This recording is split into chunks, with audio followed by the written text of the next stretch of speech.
Sit down and kindle your bonfires and enjoy the view of the Dark Souls world as we vast on the journey on how I beat Dark Souls with the dupe glitch and semi-no death run. You'll see that midway or near the end of the video.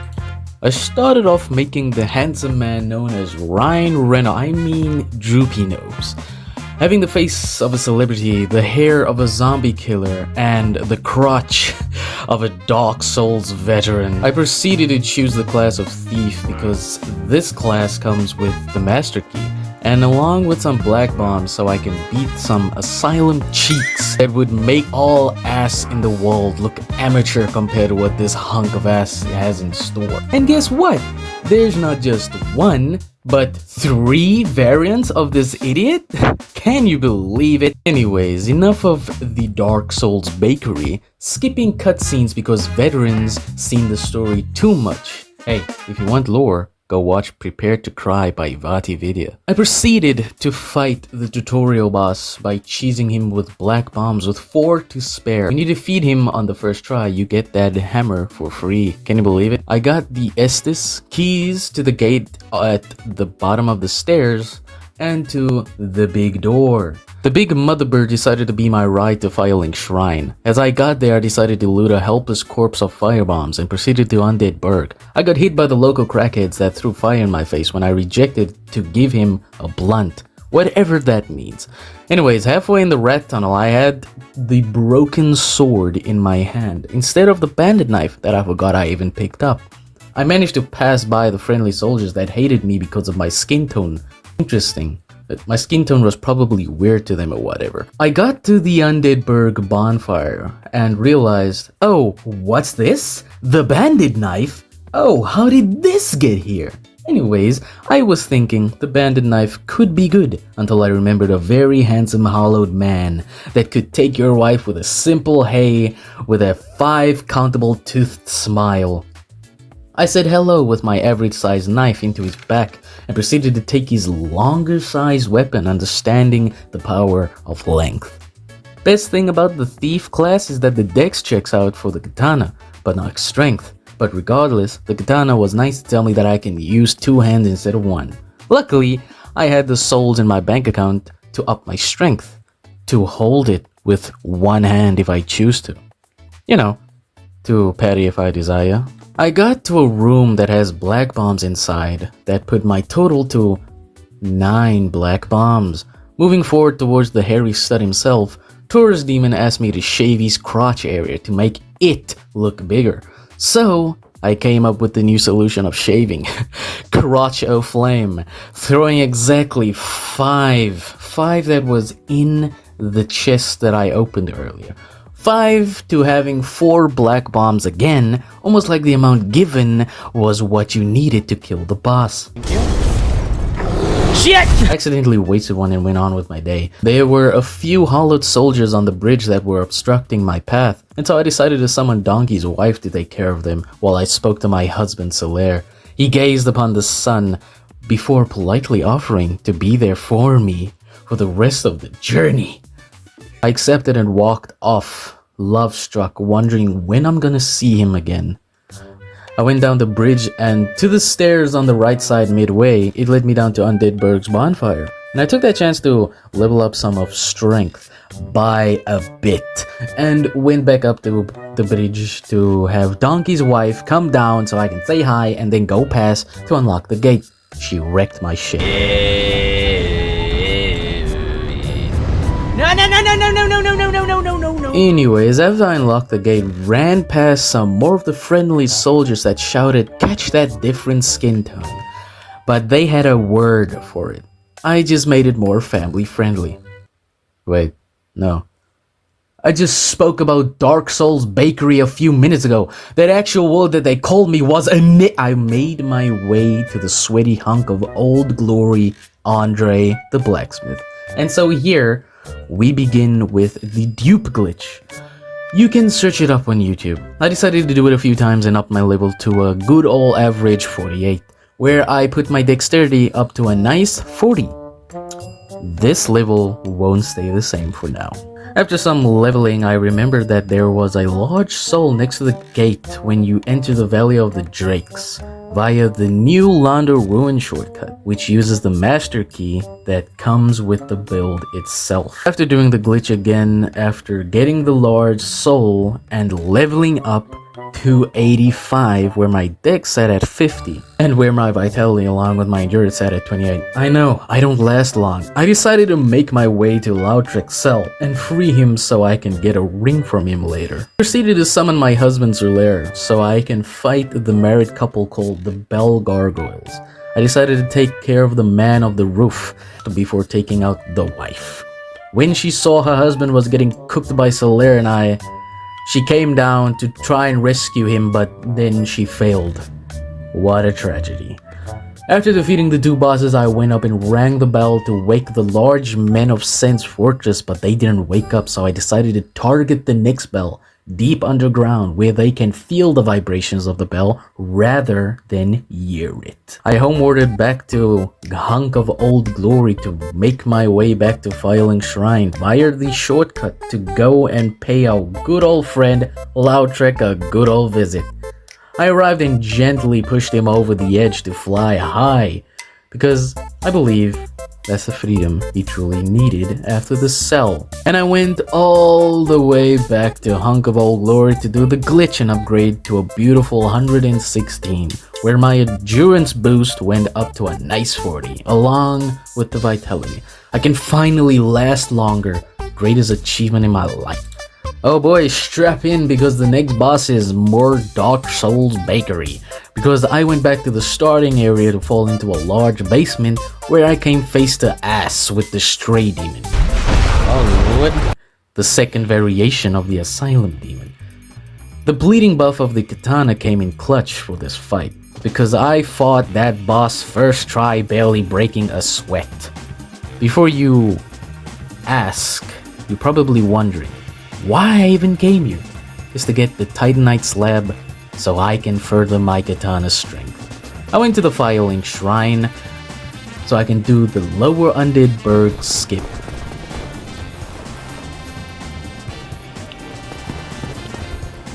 Fuck. Oh no, never mind.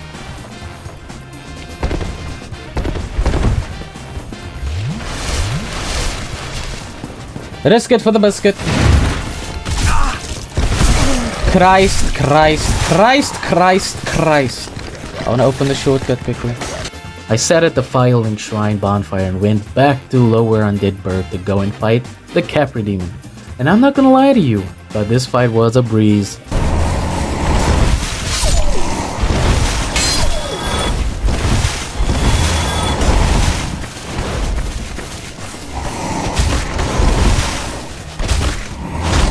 Oh god. I shouldn't have used all my stamina.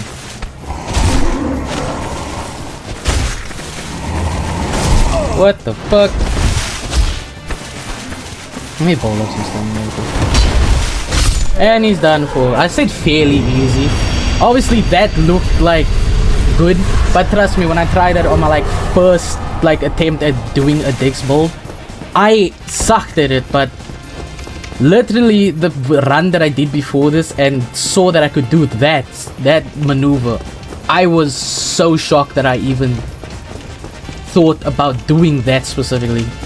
Going past him, killing the dog that comes down the stairs, then going for the one that's in the back and then just go after him without having any troubles with the damn dogs that's within the arena. I found the movement to, get rid of the dogs first and fight the Capri Demon. And after I killed the Capri Demon, I can finally go and get the large ember for Andre the Hunk of Old Glory. When I got the ember, I decided to go on another adventure in the sewers to fight the Gaping Dragon, and there's a whole lot of gaping, alright. I summoned Solaire before the fight and proceeded to find out the meaning of gaping. After defeating Frankenstein's monster of Dark Souls, I decided to go and fight our next boss, Spider Mommy Quailag. Before I could go and show Quailag that I was husband material, a fangirl of mine named Mildred. She was a yandere, unfortunately. She spawned and wanted to kidnap me to her goon room. I said no and parried her attacks and sent her back to her goon room. After feeling bad for giving my stalker a beating, I summoned her again to help me fight Spider Mommy. The panned up camera made me gape at the glory of titties. After showing Spider Mommy what I'm packing, Mildred and Quaylak fainted into the void of a bright light, and I went on to ring the second bell that caused massive vibrations that woke up the giants, and they decided to open the fortress. The next boss I decided to take on was Crybaby Ceaseless Discharge, as I stole his sister's clothes and wore it to make him mad. Excuse me, how did that hit me? I was a man fighting another man. He was a monster anyways. I lied. I ran away with my ass hairs between my legs and ran to the door where Ceaseless Discharge got step bro, I'm stuck. And so I took the opportunity to hit his hand and have him cease to exist. I know that someone made that joke in this Dark Souls games. I'm still gonna make. As I homewarded back to Filing Shrine, I met the smelly snake man, and whatever his race is, which is most likely a snake. I don't know why I put this in the script. He told me something about a lord vessel. I didn't think much of it, but just thought more bosses, more work. I got bored and decided to go fight Moonlight Butterfly. I knew I wasn't gonna do that alone, so I just summoned the kind lady, Witch Beatrice. As we fought Moonlight Butterfly, I was just a support character, as the MVP Beatrice dogged the butterfly. Ooh, combo! I'm getting comboed. Fuck. Beatrice, one lost spell. Get it. Oh! Beatrice! Thank you! It went to go cry in the corner. I went back to a hunk of old glory to enter Sen's Fortress, and I can't believe it, but I went through Sen's Fortress first try, no death. As I made it to the top, I successfully went to the night.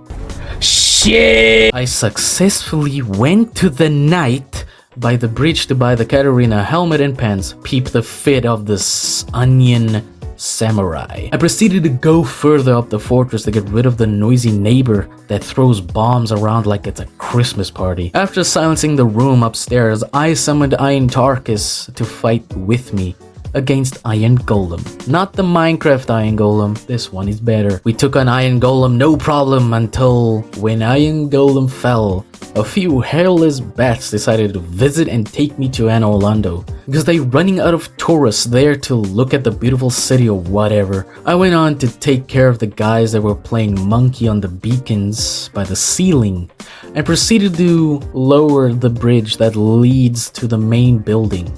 Unfortunately, the doors were locked, so I had to go to the side entrance.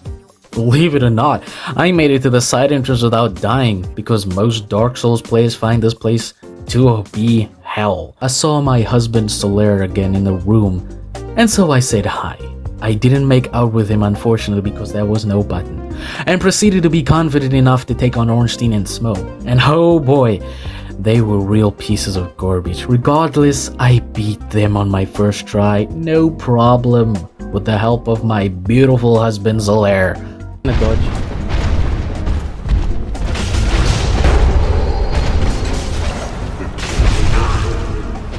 Oh god. Move before he attacks.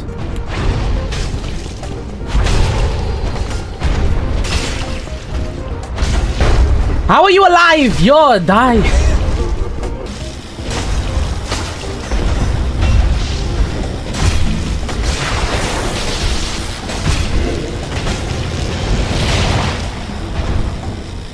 What move are you gonna use?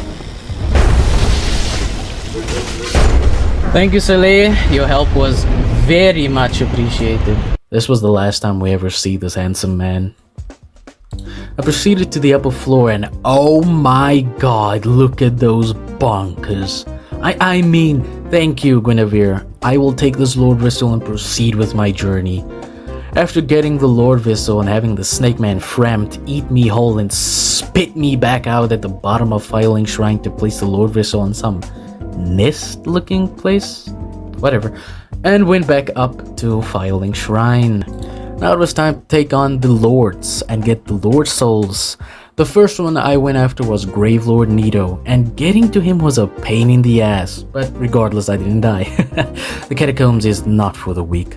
So surprisingly no death and the much hate I still have for this place. I took on Pinwheel and dogged him to get the right of kindling and upgrade the sweet Estus to a 20-sip bottle. I was ready to take on Nito with no problem whatsoever. As I made it to Nito's arena,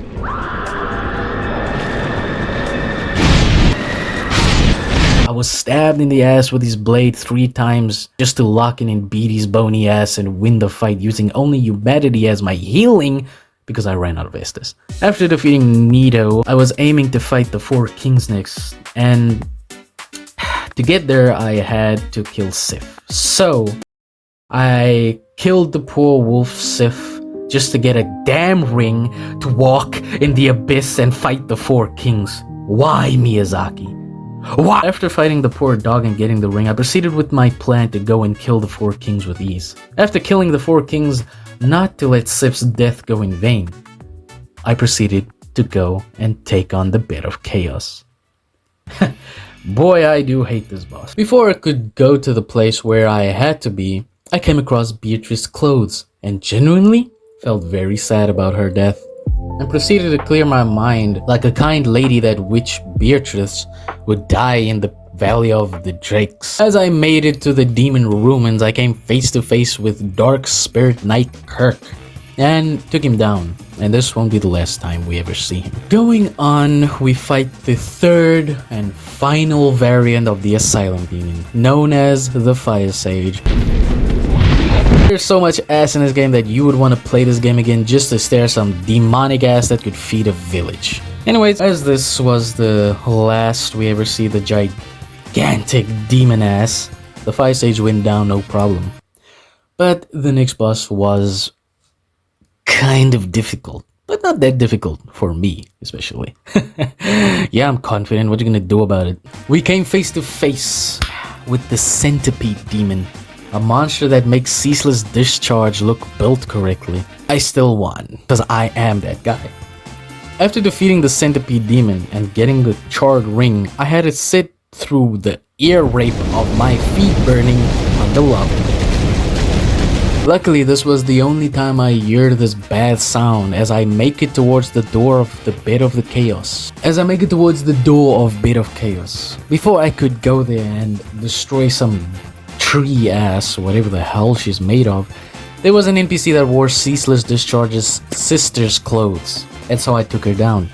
I have to mention, Knight Kirk came again, and so I took him down for the second time to make sure he was gone for good. With them out of the way, it was time to take on the Bed of Chaos. 3 cores to take down, and so I went to the left side first, quit the game, reload, and went in her boss room again just to go to the right side. And as I made it to the right side, it was the same going, quit and reload till the cores on the side were both done.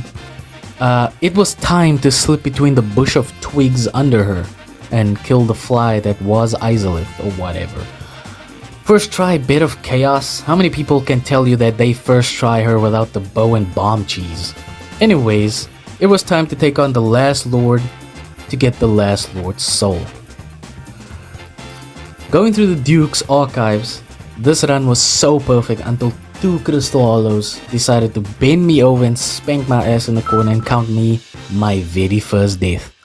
I was pissed, but I just went on with my run. It would have been a no death run, but you win some, you lose some. So now I went towards Seath the Scaleless. Technically the second death, but it's a scripted death, so we're not counting that as a death.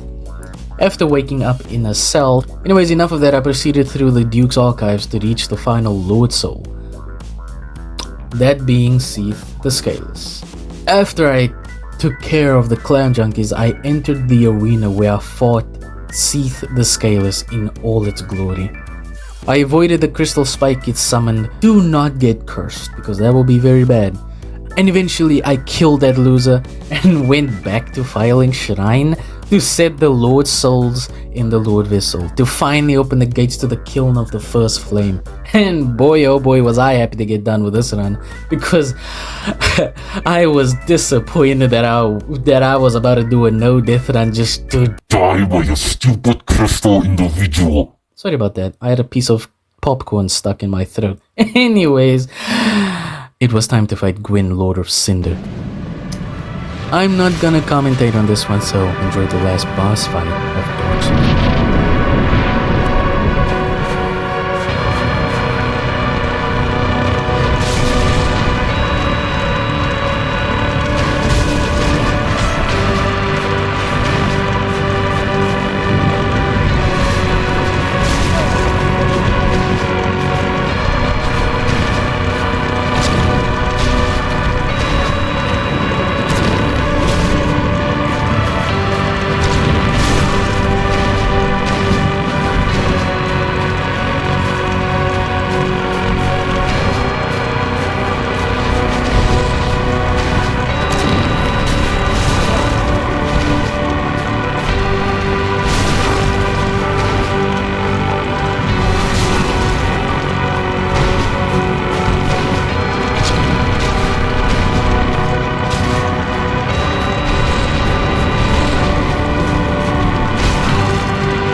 I would like to thank each and every one of you for making it this far, and thank you for 63 subscribers. It means the world to me that people actually enjoy my content. If you would love to see more like this, then drop a comment, sub, and like all that bush. I'll see you in the next one. See ya.